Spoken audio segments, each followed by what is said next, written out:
I never imagined a birthday dinner could feel like walking into my own ambush. Yet here I am, watching raindrops streak down the cafe windows like tears I refuse to shed. The cozy Portland cafe I rented seems to mock me with its warmth exposed, brick walls and Edison bulbs casting a golden glow that feels nothing like the chill spreading through my chest. "More wine, Mom?" I ask Diane, who sits across from me, her silver-streaked hair perfect even in this humidity, her posture rigid despite the cushioned chairs. "Just half, Alyssa. I'm driving." Her smile doesn't reach her eyes, which assess me like I'm a disappointing investment, rather than her daughter turning 30 today. My father, Richard, sits beside her, his attention fixed on his phone, thumb scrolling through what I assume are stock prices. He's been quiet all evening, looking up only when the waiter brought our entrees, offering a curt nod of approval before retreating back into silence. Evan, my brother, catches my eye and raises his glass. "Happy birthday, sis!" His voice carries a forced cheerfulness that makes me wince. His wife, Caroline, touches his arm, her nervous energy filling the awkward pauses with questions about Caleb's kindergarten, my work schedule, the recent rain, anything to prevent actual conversation. I smile despite the in my stomach. I've perfected this smile over 3 decades. It's the smile that says, "See? We're fine. We're a normal family enjoying a normal dinner. Nothing to see here, but we're not fine. We haven't been fine for years. Tonight should be different. My son Caleb is with Samantha, my best friend, giving me a rare night without bedtime stories and superhero pajamas. I should feel lighter, freer. Instead, I feel exposed. The salmon looks good," Caroline says, gesturing to my barely touched plate. Is it? Is it? It's perfect. I lie, taking a bite to prove it. The food tastes like nothing. I watch my mother glance at her watch, then at Evan, something unspoken passing between them. The waiter approaches with dessert, a chocolate cake with a single candle. 30 years reduced to one lonely flame. "Make a wish," Caroline says, her smile too bright. I close my eyes, not wishing, just pausing, gathering strength before diving back into the charade. When I open them, my mother is leaning toward Evan, her voice dropping to a whisper she doesn't think I can hear. "While everyone's here," she murmurs, "go change her locks." The words don't register at first, floating in the air between us like the candle smoke. Change her locks? My locks? Evan hesitates, his eyes darting to me before dropping to the tablecloth. Caroline's smile falters as she catches the edge of the exchange, confusion clouding her features. My mother's gaze hardens, steel behind designer frames. Now Evan. He nods, a short, defeated gesture that speaks volumes. The knife in my hand suddenly feels heavy as I cut into the chocolate cake, dividing it into perfect portions while my mind races. My apartment, my home. The walls covered in Caleb's crayon masterpieces, the refrigerator plastered with his school papers, each one held by dinosaur magnets we picked out together. His stuffed T-Rex waiting on his bed. Our sanctuary. I force my lips into a smile, passing plates around the table as if nothing happened, as if my mother hadn't just ordered my brother to violate my home while I sit here playing happy family. "Aren't you going to try your cake?" Caroline asks, noticing my untouched dessert. "In a minute," I say, watching Evan stand, mumbling something about a phone call before stepping outside into the rain. The next hour stretches like taffy, sticky, and suffocating. I laugh at Dad's rare joke about his golf game. I answer Mom's pointed questions about my promotion prospects. I show Caroline photos of Caleb's school play on my phone, all while my heart hammers against my ribs, counting minutes, wondering if Evan is in my apartment right now, changing the locks, making me a stranger in my own home. Every sip of wine burns my throat. Every forced smile strains my cheeks. I catch myself checking my watch, then the door, then my phone, a circuit of anxiety that no one seems to notice. Finally, after what feels like years, the cafe door opens. Rain blows in with Evan, his hair damp, his complexion ashen. He doesn't meet my eyes as he slides back into his seat. Caroline touches his arm. "Everything okay?" He doesn't answer. His hands tremble slightly as he reaches for his water glass. The cafe falls silent. The warmth that felt false before now feels oppressive, suffocating. My mother's eyes narrow as she studies Evan's face. His silence tells me everything I need to know. Something went wrong. terribly wrong. Have you ever had to pretend everything was fine just to survive a family dinner? That night, I learned that the real danger wasn't from strangers. It was sitting right at my table. Half an hour later, the party disintegrates like wet tissue paper. Dad mumbles something about an early meeting. Mom gives me a cold kiss on the cheek. Evan can't meet my eyes as Caroline shepherds him toward the door. I sit in my car, rain drumming. On the roof, knuckles white around the steering wheel. The parking lot has emptied except for my Honda, sitting alone under the sickly yellow glow of a streetlight. My phone buzzes in my purse, the vibration unnaturally loud in the quiet car. Unknown caller. My thumb hovers over the screen. The third call in 5 minutes. I finally answer. Miss Moore? The voice is male, professional, detached. This is Officer Ryan Keller, Portland PD. We need you to contact us immediately regarding your apartment. The words hit like ice water. What's happened? There's been an incident. Are you able to return to your residence? I'm on my way.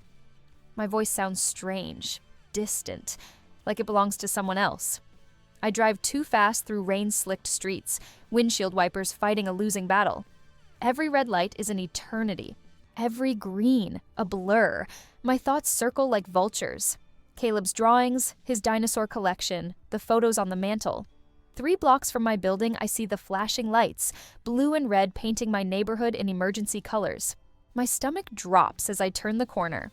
3 police cruisers, their light bars throwing shadows across the brick facade of my apartment building.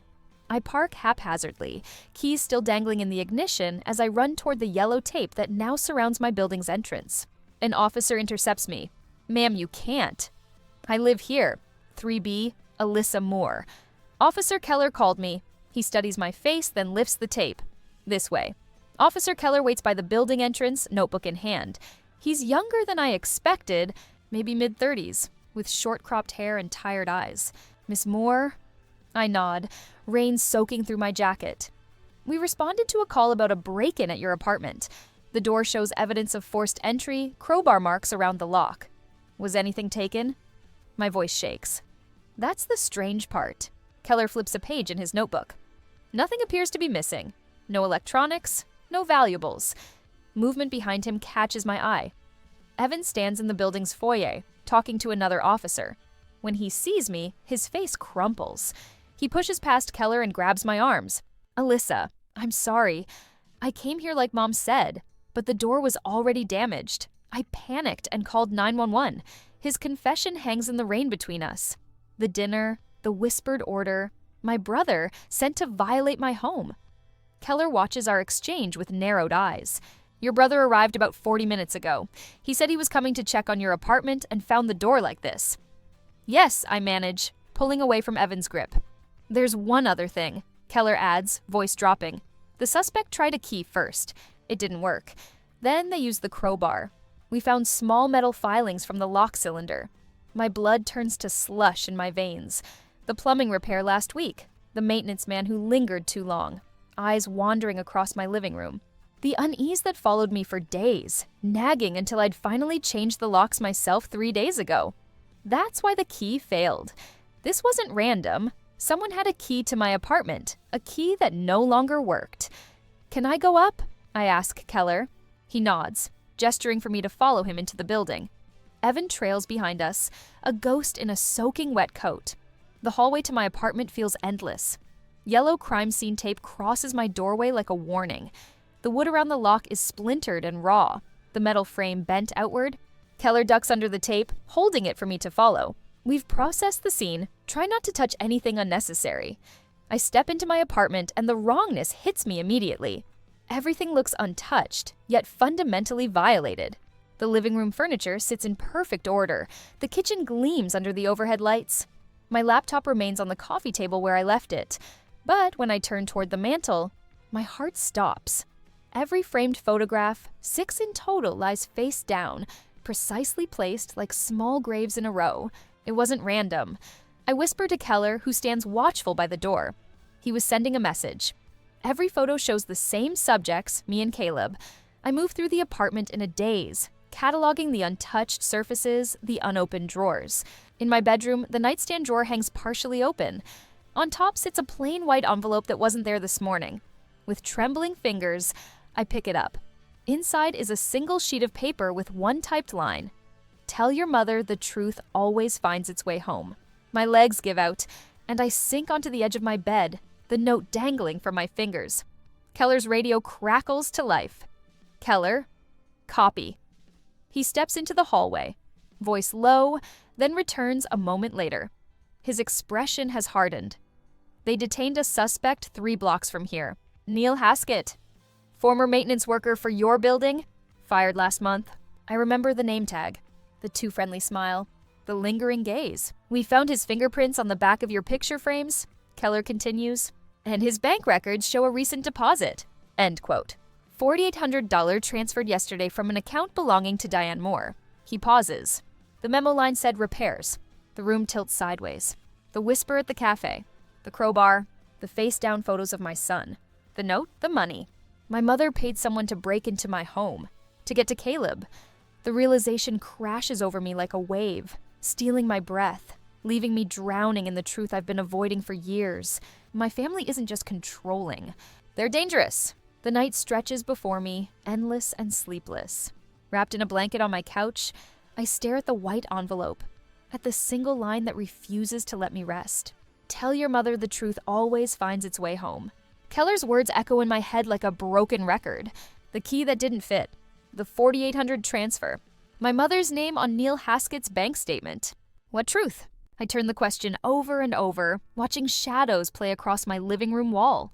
The apartment feels different now, violated, marked. Even with the new deadbolt I installed after the police left, I can't shake the feeling of vulnerability. My mind races backward, scanning memories, looking for the truth this note demands.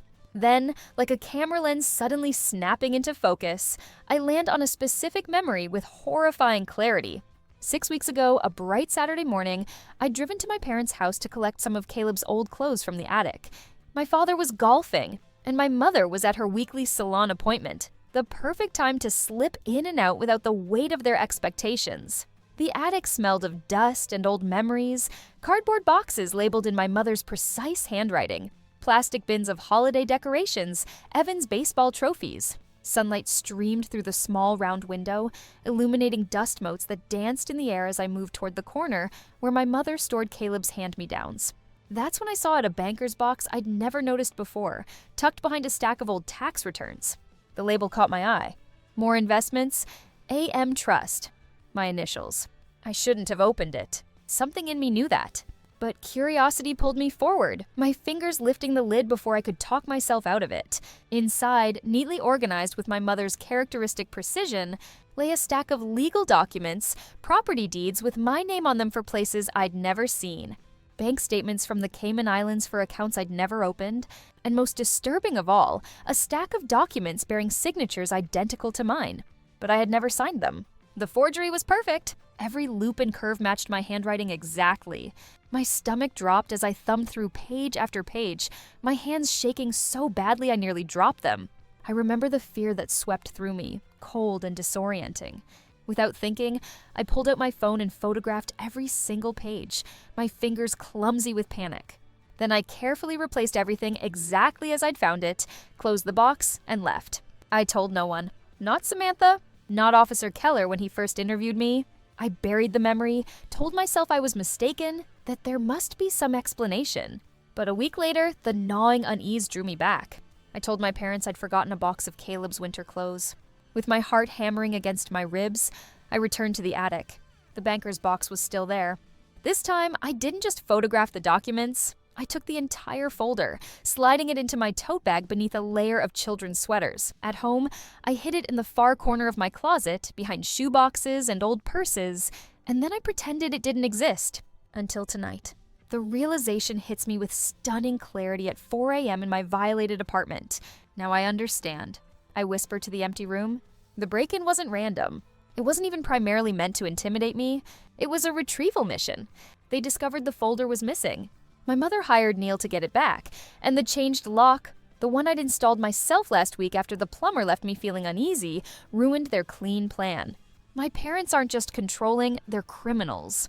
They've been laundering money through accounts in my name, using my identity. forging my signature on legal documents. The AITA trust wasn't a gift or an inheritance. It was a liability, a shell to protect them if things went wrong. The fear that has chilled my skin for hours burns away under a new, clarifying anger. Hot, precise, illuminating. They didn't just threaten my home, they used me. They threatened my son. I rise from the couch, letting the blanket fall away. My steps are steady as I walk to my bedroom, open the closet door, and reach past my shoes to the far corner. The folder is there, untouched since the day I hid it. I pull it out, feeling its weight in my hands. Physical evidence. The truth that found its way home not to my mother, but to me. For the first time since the police left, I feel something other than fear. I feel powerful. I hold the real keys now, not just to my apartment, but to my future, to justice. I glance at my phone. The screen shows 5:38 a.m. Through my blinds, the first hints of dawn lighten the Portland sky, turning the rain clouds from black to deep blue. My fingers don't tremble anymore as I type the text to my mother. Dinner. My place. 7 p.m., no games. I hit send without hesitation. Then I call Samantha. Hey, I say when she answers, her voice groggy with sleep. Can you keep Caleb one more night? Of course, she says, instantly alert. Alyssa, what's going on? I'm taking care of something I should have handled a long time ago. After we hang up, I set the folder on my kitchen table and stare at it. For years, I've been the family peacekeeper, smoothing rough edges, accepting their control to avoid conflict. I've forced smiles through countless dinners, swallowed words that might disrupt the careful facade of normalcy. But peace built on lies isn't really peace. It's just delayed justice. Outside, the sun breaks through the clouds, sending a shaft of morning light across the folder on my table. Soon, Caleb will come home to a mother who isn't afraid anymore, to an apartment that's truly safe, because the real threat has been exposed. I open the folder again, spreading the documents across the table like cards in a winning hand. Game over, Mom. The apartment feels different now, cleaner, sharper, like a stage set for the final act. I spend the morning scrubbing surfaces already clean, arranging and rearranging the living room furniture until everything feels balanced, strategic. The new deadbolt gleams on my door, its brass finish catching the afternoon light. A small victory, a visible statement, no more unauthorized entries. Thanks for keeping Caleb again. I tell Samantha over the phone, lowering my voice even though I'm alone. Just one more night. As long as you need, she answers, concern threading through her words. Are you sure you don't want me there when your mother comes? No, I say, steadier than I feel. This needs to be between us. After hanging up, I take a deep breath and place my smartphone on the kitchen counter, careful to angle it toward the living room. One tap on the audio memo app starts the recording. The small red light blinks once, then settles into a steady glow. Oregon law allows one-party consent for recordings. I memorized this fact last night, along with the relevant statute number. No warrant required, no notification necessary. Just one party, me, aware and consenting. At precisely 7 p.m., the knock comes 3 sharp raps that somehow convey annoyance rather than request. I check the peephole even though I know exactly who stands on the other side. Diane Moore enters my apartment like she's appraising property. Her silk blouse, perfectly pressed slacks, and delicate gold jewelry form armor more effective than Kevlar. She brings with her the scent of expensive perfume, Chanel, her signature for 20 years. Her eyes scan my living room with clinical detachment, looking for weaknesses, for entry points. You shouldn't have called the police. Alyssa, she begins, her voice smooth as river stones. She doesn't sit, doesn't remove her coat. This isn't a visit, it's an intervention. I lean against my kitchen counter, arms folded across my chest. The phone sits behind me, its red light a tiny, reassuring heartbeat. You shouldn't have paid someone to break into my apartment. Her face doesn't change, but something flickers in her eyes, annoyance, perhaps, at my directness. This isn't the script she expected. The daughter who forces smiles and swallows words has vanished. That's not what happened. She sets her purse on my coffee table with deliberate care. I paid Neil for a dishwasher repair you'd been asking for. It was clearly a misunderstanding. The lie slides from her lips with practiced ease. I wonder how many times she's rewritten reality like this, bending truth until it snaps. Was the $4,800 for the dishwasher? I ask, my voice cold. Or for the forged deeds in the AM Trust? The effect is immediate. Her composure cracks like thin ice. Her mouth opens slightly, then closes. Her fingers, usually so controlled, tighten around the strap of her purse until her knuckles pale. What did you say? Her voice drops an octave. The AM Trust. I repeat, savoring each syllable. My initials. Clever. The folder you sent Neil to retrieve. Her eyes dart around my apartment, perhaps searching for the documents, perhaps plotting her next move. The mask slips further. How long have you known? Long enough, I answer. The folder is safe, hidden where she'll never find it. Long enough to understand exactly what you and Dad have been doing?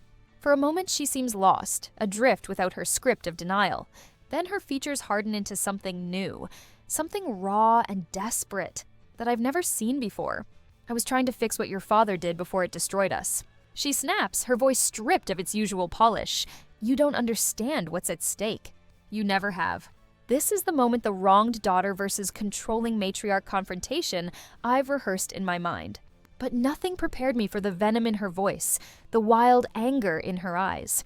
Then explain it to me, I say quietly. Explain why you forged my signature. Explain the Cayman accounts. Explain why you're laundering money through my identity. She paces now, 3 steps one way, 3 steps back, like a caged animal. The perfect posture crumbles. The manicured hands tremble. Your father made investments, risky investments. When they started going bad, he needed to protect our assets. It was temporary. It was fraud, I correct her. An identity theft. It was family, she hisses. Everything we've done has been for this family. Do you think your comfortable childhood paid for itself? Your college education? The help we gave you when Caleb was born? The barb finds its mark, the old guilt, the familiar weight. But this time I don't bend. That doesn't give you the right to steal my identity. Her pacing stops, her eyes narrow, calculating. When she speaks again, her voice has regained some of its control, but underneath runs a current of steel. You will give me that folder, Alyssa. It's not a request. If you don't, I will call child services. I'll tell them this apartment isn't safe. I'll tell them you're unstable. I will ruin your life. Do you understand me? The threat hangs between us, ugly and explicit. My stomach churns, but I remain still, letting her words echo in the silent apartment, letting the recorder capture every syllable.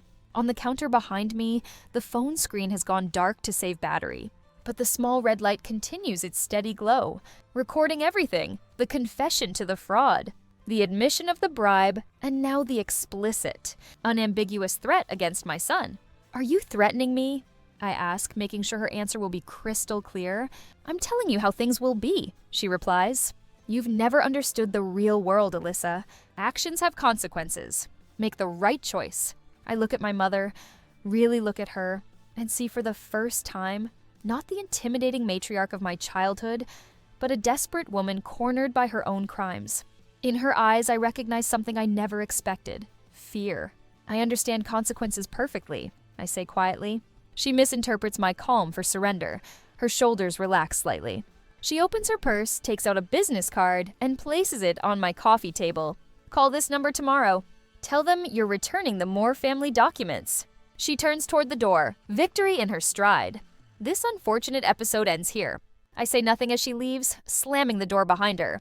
The deadbolt catches with a satisfying click. Only when her footsteps fade completely do I move to the counter and stop the recording. I play it back once, hearing her threats in her own voice. Clear and undeniable. That recording changes everything. Now I have what Officer Keller needs. Now I have the power to end this. Not just the break-in, but the years of manipulation, the identity theft, the threats. I slide down against the kitchen cabinets until I'm sitting on the floor, phone clutched in my hand, listening to the heavy silence of my apartment. For the first time in days, I feel something close to peace. Have you ever been in a situation where you knew you had to gather proof? Where you had to let someone reveal their true nature, even when every instinct screamed to run? One-party consent recording laws exist for people like me. People trapped by those who rewrite reality with such confidence that you doubt your own memories. Tomorrow, I'll take this recording to Officer Keller. I'll hand over the documents. I'll end this. Tonight, I just breathe. I slide the deadbolt into place with a satisfying click, then press my forehead against the cool wood of the door. The apartment is quiet now, save for the hum of the refrigerator and the distant sound of traffic on the Portland streets below. This silence feels different, not the hollow emptiness of fear, but the calm clarity of purpose. My hands no longer tremble as I retrieve my phone from the kitchen counter. The red recording light has stopped blinking. I press play, holding my breath as the voices fill the room. You shouldn't have called the police, Alyssa. My mother's voice smooth as glass. You shouldn't have paid someone to break into my apartment. The exchange continues, building toward the moment that changes everything. I will call child services. I'll tell them this apartment isn't safe. I'll tell them you're unstable. I will ruin your life, Alyssa. Do you understand me? I stop the recording. The fear that paralyzed me earlier has burned away, leaving only steel in its place. For 30 years, I've been the family peacekeeper, the one who smooths things over, who pretends not to hear the whispers. That person died tonight. The clock on the microwave reads 10:38 p.m. Late, but not too late. I dial Officer Keller's number, my decision already made. He answers on the third ring, his voice alert despite the hour. Keller. Officer Keller, this is Alyssa Moore. I keep my voice steady, professional. I have more. I have the documents and a recording of my mother's full confession. I'm ready to give my statement. A pause. Then his voice sharpens with interest. You recorded a confession? Yes, she admitted to everything. The payment to Neil Haskett, the fraud, the identity theft, and she threatened to call child services if I didn't hand over the evidence. That's serious. His tone becomes grave. Come in first thing in the morning. Don't talk to anyone else about this. Not even family. Especially not family. I won't. Good. Be at the station by 8. Ask for me at the front desk. After hanging up, I make one more call. Samantha answers immediately. Hey, she says, voice thick with concern. How did it go? It went exactly as planned, I tell her, surprising myself with how calm I sound. Is Caleb okay? Sound asleep. He and Tyler built a blanket fort and watched dinosaur documentaries until they crashed. Sam, I need to ask you something. Could you keep him one more night? I want him completely safe until this is over. Of course, no questions, no hesitation. This is what real family looks like. Do what you need to do. We've got him. Thank you. My voice catches. I'll explain everything tomorrow. You don't have to explain anything. Just be careful. I spend the rest of the night organizing everything. The folder from the attic, the photos on my phone, the envelope from Neil Haskett, the recording. Each piece of evidence is a brick in the wall that will finally separate me and Caleb from Diane's control. Sleep doesn't come. I don't seek it. Before dawn breaks over the Portland skyline, I shower, dress in a crisp white blouse and charcoal pants, and grab a travel mug of coffee. The woman in the hallway mirror looks different somehow. Shoulders straight, eyes clear and determined. She looks like someone on a mission. The police station is quiet at 7:45 a.m. The desk sergeant calls Officer Keller, who appears within minutes, a file folder already in hand. Miss Moore, he says with a nod, follow me. He leads me to a small interview room, functional and bare. The table between us holds a digital recorder and a notepad. Before we start officially, Keller says, show me what you have. I begin with the original folder from the attic, setting it on the table between us. This contains property deeds in my name that I never signed for. Cayman Islands bank statements. Tax documents with forged signatures. Next, I unlock my phone and show him the photos, time stamped from 6 weeks ago. I took these when I first found the documents. The threatening envelope from Neil Haskett follows. This was left in my bedroom after the break-in. Finally, I place my phone on the table and pull up the recording. And this is from last night. My mother confessing to everything. Keller presses play. For the next 11 minutes, we listen in silence. Diane's voice fills the room, first smug, then angry, finally threatening. Her words about child services make Keller's expression harden. When the recording ends, he looks up, meeting my eyes directly. His face, usually professional and neutral, shows a flicker of respect. This is airtight, he says finally. Identity theft, tax evasion, conspiracy, intimidation, child endangerment threats. He reaches for the official recorder. Now, let's get your formal statement. The next hour passes in a blur of questions and answers. I tell Keller everything, from the whisper at the cafe, to the discovery in the attic, to the confrontation last night. My voice remains steady throughout. When we finish, he walks me to the front of the station. The case will be escalated immediately, he explains. This isn't just a break-in anymore. We're looking at multiple state and federal charges. What happens now? I ask now. The wheels of justice turn, not as slowly as you might think in cases like this. He hesitates, then adds, you did the right thing. Not many people have the courage to stand against family like this. It doesn't feel like courage. It feels like survival. Within weeks, the charges are filed. The arrests are quiet, no dramatic door kicking, just officers arriving at my parents' house early one morning with paperwork in hand. The fallout, however, is seismic. The more investments, scandal hits the local papers.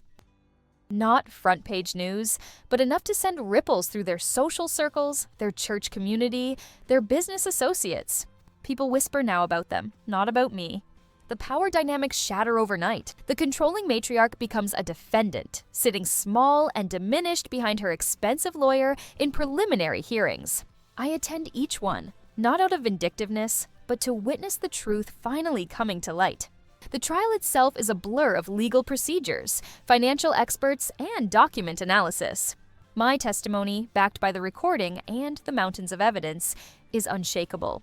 My mother's lawyer tries to paint me as a vengeful daughter, but the facts speak for themselves. The forged signatures, the illegal tax shelters, the $4,800 payment to Neil Haskett. I stand in that witness box not as a wrong daughter seeking payback, but as a citizen, a mother protecting her child from people who saw us as nothing more than convenient pawns in their financial games. As I leave the courthouse after my final day of testimony, a reporter calls out, asking how it feels to testify against my own mother. I pause, considering. This isn't about family betrayal. I tell her, it's about justice. It's about truth. Sometimes those things cost more than we expect to pay, but they're always worth the price. The words surprise me. They sound like something a different woman would say. A woman who finally understands that real peace never comes from silence. It comes from truth. The morning sun streams through my kitchen window, painting golden rectangles on the tile floor. 3 months have passed since I stood in that police station, my voice steady as I handed over the evidence that would change everything. Justice, when it finally arrived, came without fanfare. Just a phone call from Keller on a Tuesday afternoon while I was reviewing marketing analytics at work. "It's done," he said, his voice carrying the weight of finality. Richard took a plea deal. 2 years in federal prison for the fraud and tax evasion. I remember setting down my coffee mug, watching the ripples settle on its surface. And, my mother, 1 year suspended sentence. 5 years probation. He paused. And a no-contact order, Alyssa. She can't come near you or Caleb. The words should have felt like victory. Instead, they settled into my bones like truth solid, immovable, neither happy nor sad. Just real. Later that week, an email from Evan appeared in my inbox. The subject line read simply, "I'm sorry." "I'm so sorry, Alyssa," he wrote. "I didn't see it until it was too late. I was blind because I needed to be. If you ever find room to forgive me, I'll be waiting. If not, I understand. I haven't answered yet. Some bridges need time before you know if they're worth rebuilding." The strangest part of freedom is how ordinary it feels. The apartment that once felt violated now simply feels like home again. I've painted the living room a soft yellow that reminds me of summer. The photos that were laid face down are back on the walls, joined by new ones. Caleb losing his first tooth, me accepting a promotion at work, the two of us hiking at Forest Park last weekend. What I didn't expect was the pull to help others. The Lock and Key Fund started as a late-night idea, scribbled on the back of a takeout menu.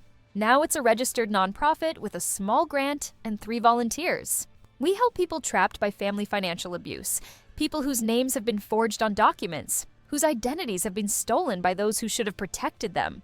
"You're like a superhero, Mom." Caleb told me last week after overhearing me on a call with a social security number for years. "You help people escape the bad guys." I ruffled his hair, now grown longer than I'd ever let it get before. Small freedoms matter too. Today, Caleb burst through the door after school, backpack bouncing against his spine. Nearly 7 now, his face glows with the pride of accomplishment. "Look what I got." He thrusts a paper toward me, a gold star gleaming in the corner. For my story about bravery, I examine his careful printing, the wobbly sentences about a boy who saves his dog from a thunderstorm. It's wonderful, honey. He grabs a magnet from the drawer, a dinosaur, chipped from years of use, and carefully positions the paper on the refrigerator. He steps back, examining it with the serious expression that reminds me so much of myself. "Mom," he says suddenly, his voice small but clear. "Are we free now?" The question catches me off guard. Children see more than we give them credit for. I crouch down until we're eye level, brushing a strand of hair from his forehead. "Yes, baby," I whisper, pulling him into a hug, kissing the top of his head. We're safe, and that's what freedom really means. After bedtime stories and goodnight kisses, I retrieve the last forged trust document from my desk drawer. The paper feels thin, almost weightless. This single sheet once carried the power to destroy my life. Now it's just evidence. I slip it into a certified envelope addressed to the district attorney's office. Tomorrow, the last physical reminder will be gone. At the corner, I drop the envelope into the blue mailbox, listening for the crisp thunk as it hits the bottom. "This ends here," I whisper. Back home, sunlight still lingers in the kitchen despite the late hour, June evening stretching towards summer. I hang my new house key on the small hook by the door right beside Caleb's gold-starred paper, the symbols of truth and freedom, side by side.